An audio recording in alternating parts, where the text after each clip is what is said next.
훌륭하고 완벽한 정신치료인 불교 정신치료를 하는 정신과 의사 전현수입니다.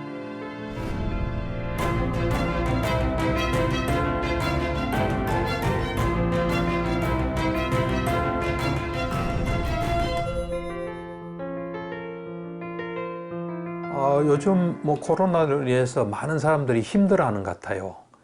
코로나 있기 전에는 좀 답답하고 힘든 것을 사람들도 만나서 풀고 여행도 해서 활력을 얻기도 했는데 그런 것들이 막히니까 사람들이 굉장히 힘들어하는 것 같아요. 그런 것들을 이제 진료실에서도 느낄 수가 있어요. 그래서 이제 그 사람들한테 좀 도움이 되는 이야기를 해주려고 노력하고 있고요. 저 개인도 코로나가 처음 발생한 2020년 2월 그때부터 코로나가 어떤 건지 또 내가 어떻게 해야지 이 코로나 시대를 잘 이겨나갈 수 있을지 그걸 잘 보고 나름대로는 좀 어렵지 않게 지내려고 노력하고 있고요. 코로나가 되다 보니까 비대면 회의나 또 비대면 강의가 많아졌습니다. 그래서 저도 비대면을 통해서 강의도 하고 학술대회도 하고 그러고 있습니다.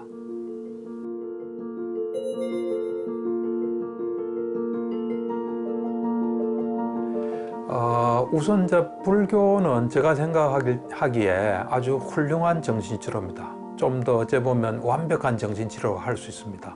이제 그렇게 말할 수 있는 배경에는 정신치료가 과연 어떤 건지 하는 것을 이제 보면 알 수 있는데 이 기존에 많은 정신치료의 종류들이 있습니다.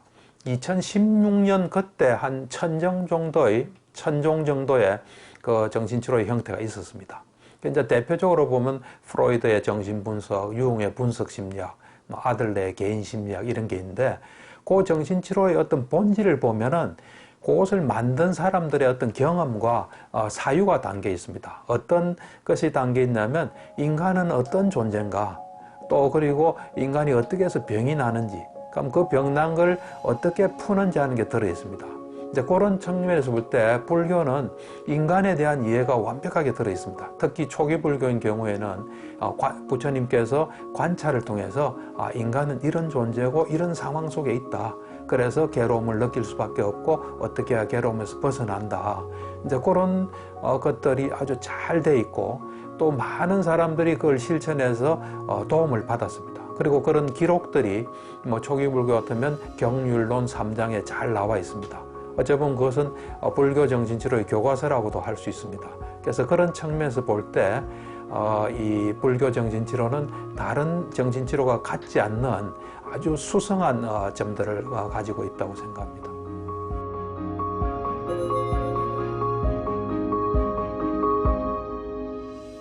이 모든 정신치료에는 다 병인론이 있습니다. 무엇이 병을 만드나.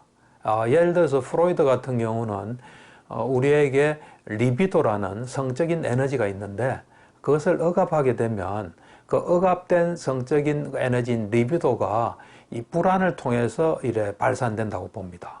그래서 그런 식으로 병인론을 가지고 있습니다. 근데 제가 이제 불교 정신치료를 오래 하다 보니까 우리는 순간순간 마음이 있습니다. 마음이 일어나는데 그 마음은 두 가지가 있습니다. 하나는 유익한 마음이고 하나는 해로운 마음인데 유익한 마음이 일어나게 되면 우리에게 좋은 영향이 옵니다. 좋은 영향이란 우선은 이 마음은 또 물질을 만들어냅니다. 그래서 물질적인 영향을 주고 그 마음 자체가 또 하나의 우리가 순간의 정신이 됩니다. 그리고 그것은 또 어떤 결과를 만들어냅니다. 그래서 이제 그런 이 건전한 정신이 축적이 되면 우리는 건강하고 행복하고 편안하게 살 수 있습니다. 그에 비해서 이제 우리가 마음을 일으켰을 때 그 마음이 해로운 마음 같으면 우리에게 안 좋은 영향을 줍니다. 물질을 만들어내고 그 자체가 정신이 되고 그 다음에 또 어떤 결과를 가져옵니다. 그래서 그런 불건전한 정신이 축적됐을 때 정신적인 문제가 생긴다고 봅니다. 그래서 제가 임상에서도 환자들 이래 보다 보면 보통 이제 환자들이 불안이나 우울이나 여러 가지 문제가 있는데 그 문제가 발생하기 전에 해로운 마음이 상당 기간 진행되고 그로 인한 불건전한 정신이 많이 축적됐을 때 그런 병리적인 현상이 오는 걸 볼 수 있습니다. 그래서 이제 그런 측면에서 치료라는 것은 유익한 마음을 많이 일으키는 것이 치료라고 볼 수 있습니다.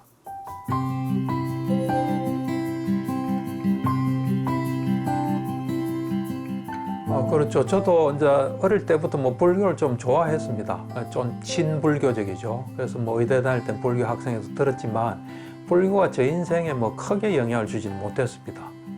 그런데 그때가 내 나이 30살 때죠. 정신과 전공 2년 차 때 나의 첫 번째 그 불교의 스승을 만났습니다.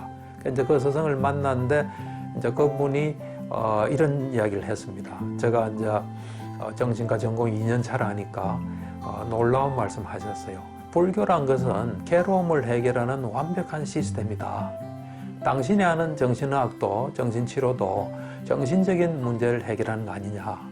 이 불교의 괴로움을 해결하는 완벽한 시스템, 이 불교의 용어만 좀, 말만 좀 바꾸면은 훌륭한 정신의학의 체계가 될 것이다.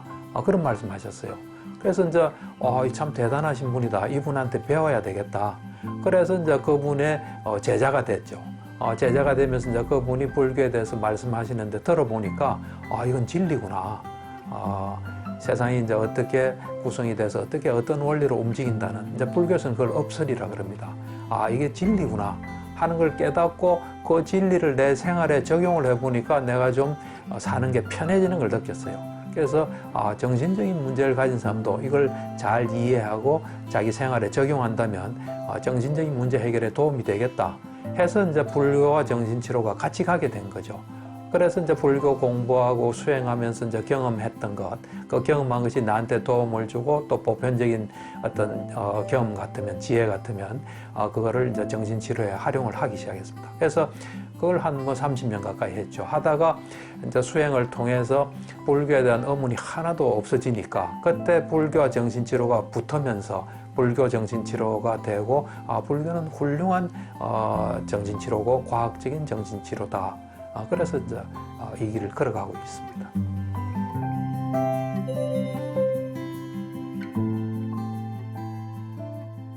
그러니까 이제 제가 볼 때는 뭐 종교를 떠나서 이 사람들은 이 세상에 태어나면 괴로움을 피하기가 어렵습니다. 우리가 처한 어떤 그 상황이 그렇습니다. 이제 엄마 뱃속에서 태어나면 우리는 주위의 영향을 받을 수밖에 없습니다. 제일 먼저 영향받는 게 사람입니다. 그런데 우리는 한 명입니다.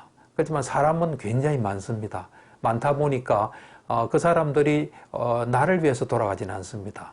그 사람들을 위해서 돌아가다가 불똥이 나한테 탁 튀면 그것이 괴로움입니다. 그래서 사람으로부터 오는 괴로움을 피할 수가 없습니다. 그 다음 사람 아닌 또 다른 것들의 영향을 받죠. 눈에 안 보이지만 아메바 바이러스, 그것들도 우리에게 영향을 주고, 우리 지금은 이제 바이러스의 영향으로 이래 코로나 시대를 살고 있고, 그 다음 이제 자연 어떤 조건, 기후라든지 이런 것에 영향을 받을 수밖에 없습니다. 그래서 그거는 피할 수가 없습니다. 근데 그것에 대해서 우리가 괴로움을 좀 안 받으려고 이래 몸과 마음을 막 써도 우리 몸과 마음 한계가 있고, 또 본질적으로 보면 우리 말을 듣지 않습니다. 그래서 이 상황이 난처한 이 상황에서 엄청나게 이제 올바른 노력을 해야 됩니다. 말하자면 이제 지혜를 닦아야 되는 거죠. 이 상황을 어떻게 해결하나. 그래서 이제 그렇게 엄청나게 노력하다 보면 제가 볼 때는 어떤 상태에 도달하게 되면 그렇게 많은 노력과 지혜를 닦아도 이 신체적인 건 해결하기 어렵습니다. 예를 들면 내 손을 이렇게 탁 부러뜨리면 이거는 안 아플 수가 없습니다. 그렇지만 이게 부러질 때 내 마음은 괴롭지 않을 수 있습니다. 그 경지까지 갈 수가 있습니다. 그런데 그런 올바른 노력을 해야 되는데 사람들은 그런 괴로움에 처하면 자기가 또 문제를 만들어냅니다. 그래서 그 괴로움을 가중시킵니다. 그래서 일단은 내가 만드는 괴로움은 없애는 쪽으로 가야 됩니다. 예를 들어서 누가 나한테 기분 나쁜 말을 했다. 그럼 그건 피할 수 없습니다. 그때 또 집에 가서 막 이래 화내고 또 어떻게 보복할까 하는 건 자기가 만드는 괴로움으로 볼 수 있습니다. 그러면 이런 정말 곤란한 상황에서 그럼 어떻게 지혜를 개발해야 되나 하는 건 두 가지를 생각할 수 있습니다. 하나는 정확히 보는 겁니다. 우리를 둘러싸고 있는 사람이나 자연 조건, 사회 현상에 대해서 정확히 보는 노력과 그 다음 두 번째는 우리에게 도움이 안 되는 생각이라면 스톱하는 노력인데 뭐 가급적이면 모든 생각을 다 스톱하는 게 제일 좋습니다. 그거 두 개가 우리가 좀 어렵고 힘들지 않게 살아갈 수 있는 방법인 것 같습니다.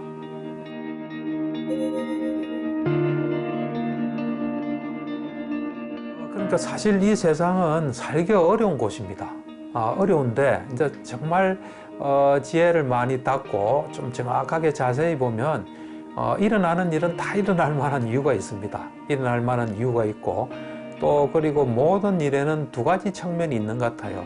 좀 힘든 측면도 있지만 우리에게 도움되는 측면, 뭐 코로나도 마찬가지라고 봅니다.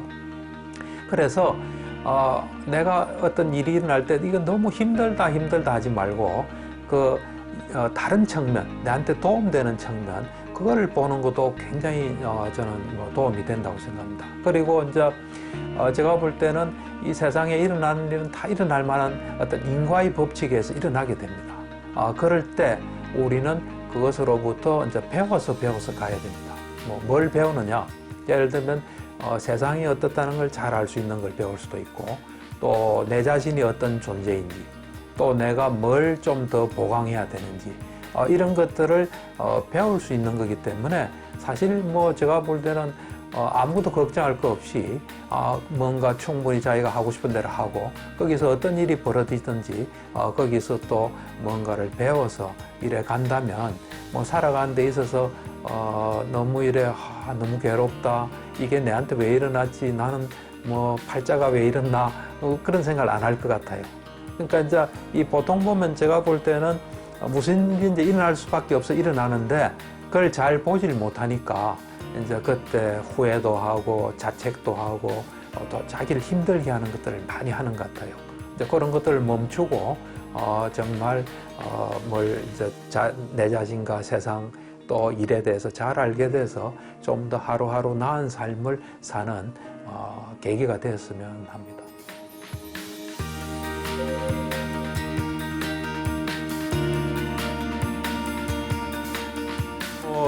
두 가지 계획이 있습니다.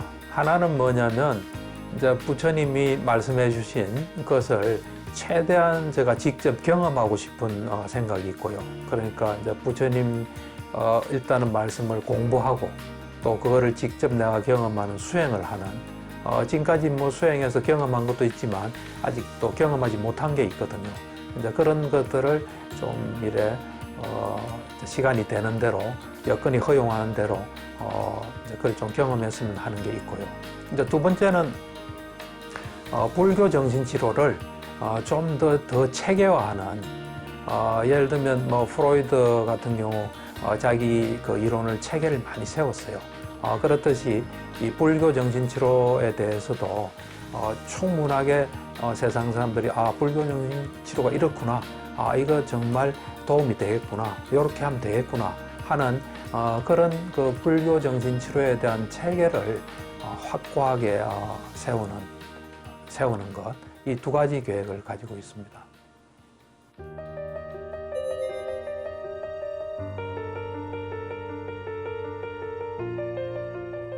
기본적으로 우리 인간이란 것은 이 시간을 써다가는 존재로 생각합니다. 이 세상에 나와서 우리에게 주어진 시간을 써다가 가는 존재인데, 이제 그런 측면에서 볼 때 시간이 가장 소중하다고 봅니다. 이제 시간을 어떻게 쓰느냐에 따라서 잘 쓰면 성공한 인생이고, 잘못 쓰면 이 실패한 인생으로 봅니다. 그래서 우리는 근데 다른 걸 위해서 시간을 이제 허비하는 경우가 있어요. 돈을 위해서 허비한다든지 또 다른 걸 위해서.